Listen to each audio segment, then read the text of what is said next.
Bak Ashpin Strelno 4S. Слишком бөліктегі. Мен қашты фруарсы соғы деседі.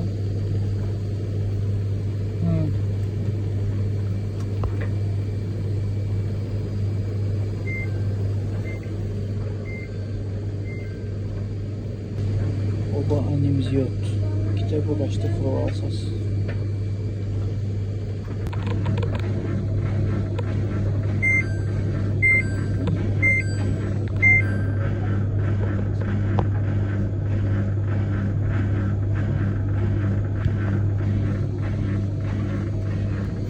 Install'ımı bu. Bakın şulange çalışki. Bakın şulange köyünüş.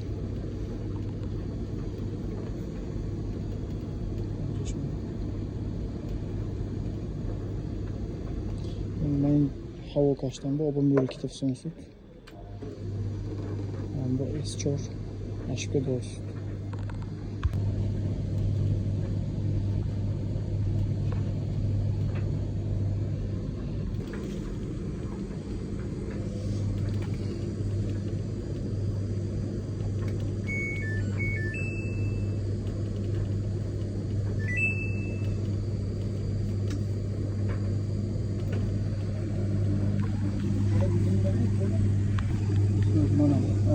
Norma bu, уже oba kisas.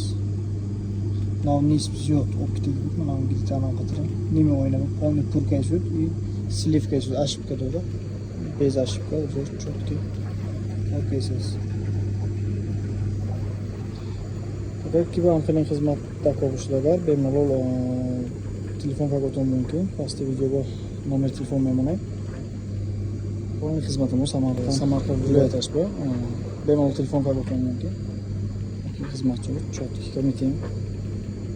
Ki banka kamchilik bo'lib qo'shadi, strani bo'yicha bemalol telefon kagotum mumkin. Evet, mana bu mashinamiz ham chotki remontdan chiqdi. S4 уже arizasi yo'q. Sliv qildi suvni. Buni normal holatda suvni olyapti. Azim rejimida o'tdi. Yoki bu shunday xizmatlarimiz kerak bo'lsa, pastki raqamlarga telefon qilib bemalol murojaat qilishingiz mumkin. Xizmatlarimiz Samarqand viloyati bo'ylab bor.